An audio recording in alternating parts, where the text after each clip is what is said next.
June 16, 2017, Kroger, Target, Costco, and Walmart all lost over $1 billion in market value.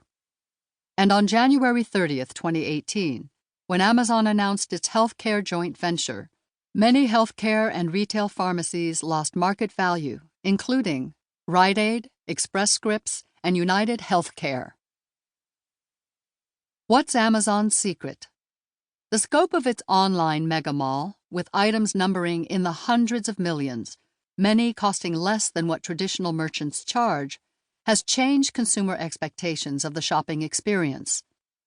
So has Amazon's fast door-to-door shipping, free to the more than 100 million members who this year will pay $119 to belong to its Prime Shopping Club. The company is profitable now, but for many years tolerated losses or meager profits while it pushed into new markets.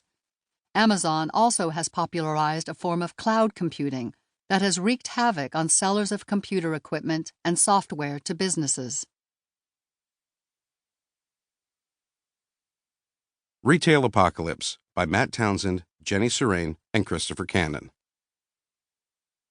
Internet sales aren't a new threat to brick-and-mortar stores. E-commerce has grown steadily in the U.S. from just over 3% of all retail sales in 2008 to about 9% in 2017.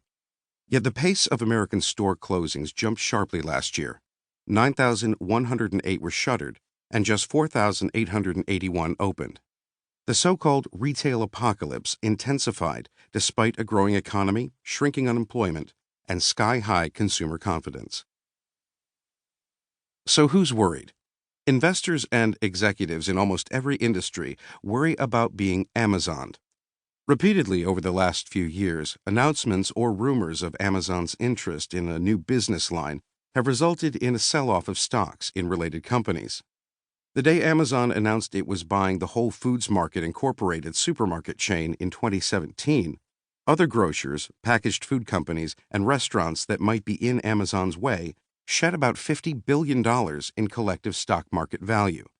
Many recovered after a brief panic. How dominant is Amazon?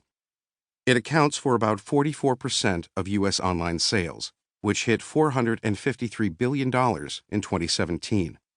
But looking through a wider lens, Amazon accounts for less than 2% of what American consumers spend at stores, restaurants, and websites annually. Its U.S. sales are one-third the size of Walmart's, and two-thirds of Amazon sales come from the U.S., even after the company made a big push into Germany, Japan, and the U.K. What do Amazon's critics say? U.S. President Donald Trump has said the company doesn't compensate the U.S. Postal Service enough for package delivery. He and other critics also have said Amazon puts mom-and-pop retailers out of business and doesn't pay its fair share of taxes.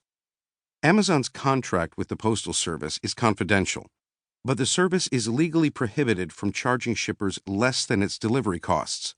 Still, one analyst calculated in 2015 that the company was paying about $2 a package, or about half the commercial rate. While Amazon has displaced many small retailers, the company says it also helps small businesses by providing a marketplace used by 300 million customers. Amazon says it pays taxes where required. Why are so many stores closing? Even as online sales were expanding, the U.S. furiously added malls and stores. In many regions, store growth outpaced consumer spending. Several large retailers were also acquired by private equity investors who loaded them up with debt. Is it getting worse? There's more shakeout to come.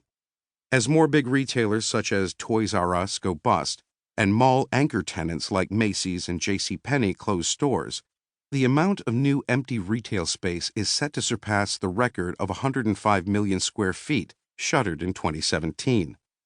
Fewer mall shoppers can drive smaller stores out of business, fueling predictions that a quarter of all American malls could shut by 2024. The U.S. has about 24 square feet of shopping space per person, much more than any other developed nation. What's online shopping's role? It's certainly been devastating for many retailers, especially bookstores. But social